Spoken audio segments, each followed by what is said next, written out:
coming back to some of these thrusts and things you've done in your role, I mean, how much of this you think has been influenced in your role at the World Bank? I mean, how much of this you think has been influenced by your own research? How much of this is influenced to some extent by your experiences as the CEA? And how much has kind of modern academic research contributed to some of these priorities you're setting at the World Bank?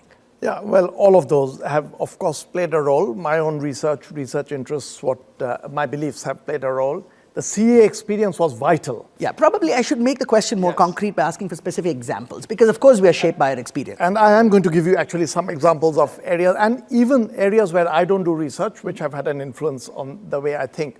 So all of them have played a role, but let me get into, some concrete examples. One is the kind of research that you do. Randomized controlled trials to get to certain understandings. I feel this has played a very, very important role.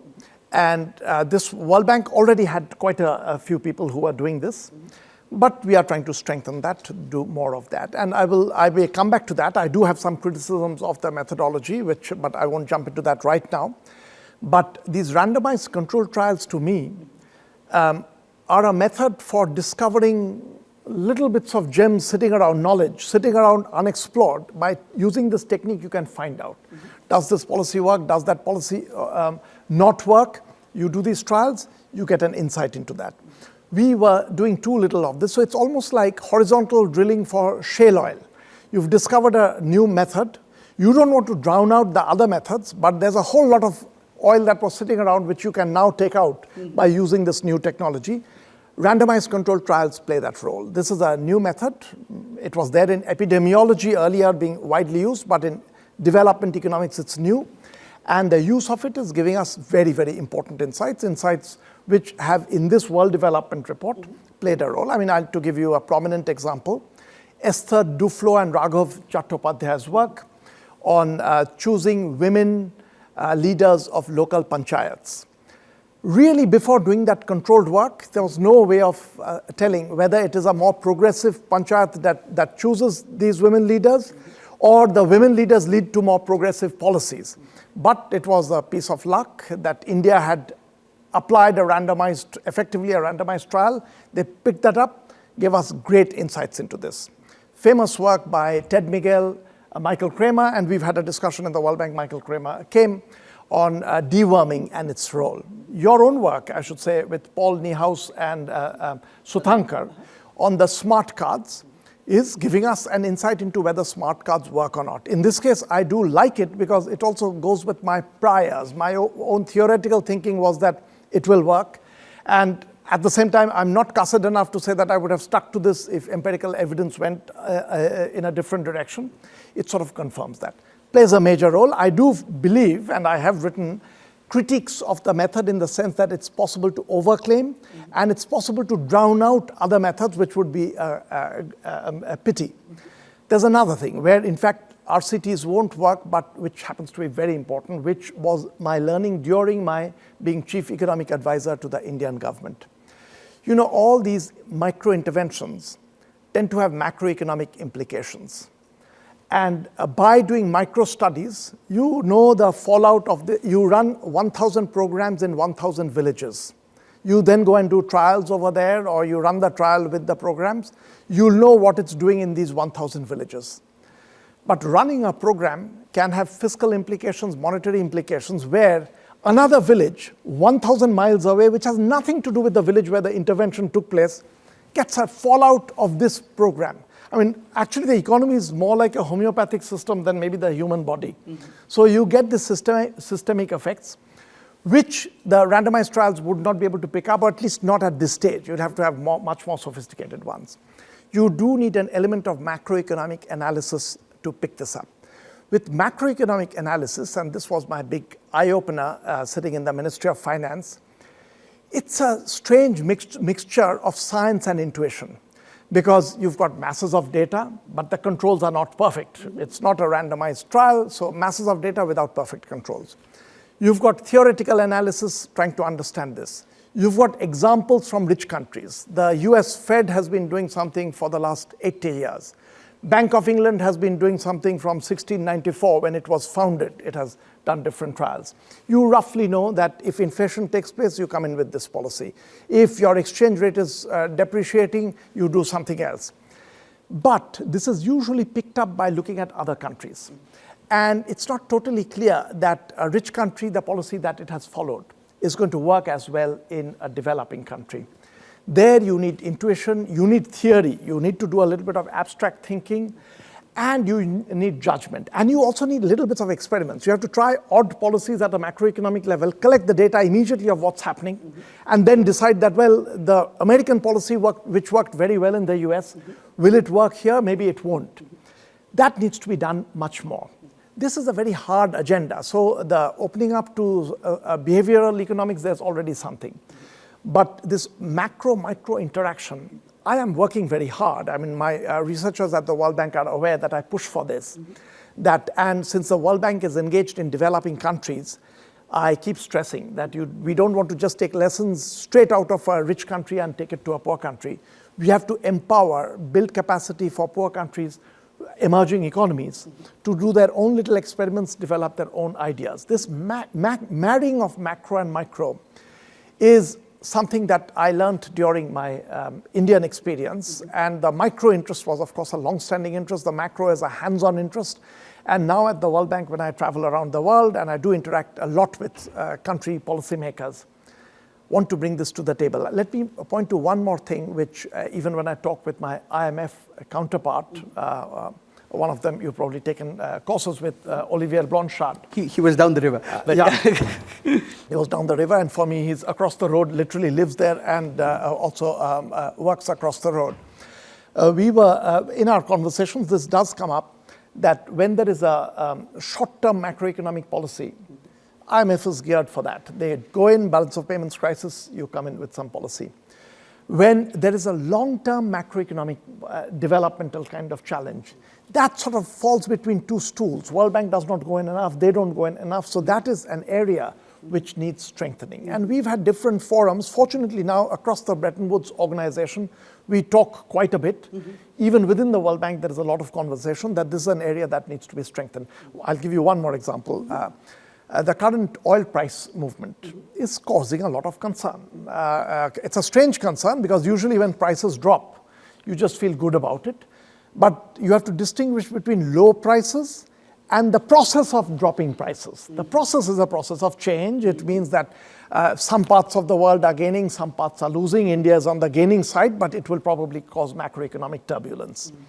There is no standard model to fall back on to understand this. But in fact, when I left Washington, there was a team in the World Bank that was working on this, that what will be the implication of this for different countries. And I'm sure over the next couple of weeks, next couple of months, we will do much more work on this, where you'll have to use a variety of different methods, some well-developed, some not well-developed, but we have no choice but to do that. One of the big things in macro development economics in the past decade, I think, my own read of the literature has been that one of the key themes has been this idea of misallocation, right? I mean, misallocation of resources, capital, labor across firms, within countries, and also across sectors, right? So it seems like one of the dominant factors of firms and business in developing countries is often a large amount of subsidies to state-owned enterprises that kind of just keep distorting both in terms of, there's the direct fiscal loss of keeping these entities afloat, but more importantly, the larger distortion of resources that they lead to in the economy. And similarly across sectors. So we now got work, including by my colleague David Lagakos, on how much higher or lower productivity in agriculture is per worker. So these kind of structural transformations, sectoral efficiencies are something that seem pretty first order. So given how important, say, the World Bank's Doing Business report has been, is there any attempt to kind of systematically measure, say, distortions and misallocation in countries? And is that a framework that might be useful to think about? Because it's really a big picture thing and not kind of micro development. Given that you mentioned Doing Business, I don't know if you know, Doing Business, the World Bank report has moved into the part of the bank that is under my charge. So I do have involvement in that now. The Doing Business report, of course, does not quite have the scope for this because all it does is it collects data from 189 countries. Correct. And exactly the same questions being asked. So that is done very, very carefully. Whether the questions are always quite right or not, that's something to debate and discuss. But the same standard being across, you pull this in. But the larger question of distortions and distribution, it is something which is a part of a doing business focus, part elsewhere. Right. In fact, I was talking about doing business more as an example of the impact something like that would have. The impact. The trouble, Karthik, over here is, I feel it's such a difficult exercise that we should do it, but the world is a general equilibrium system.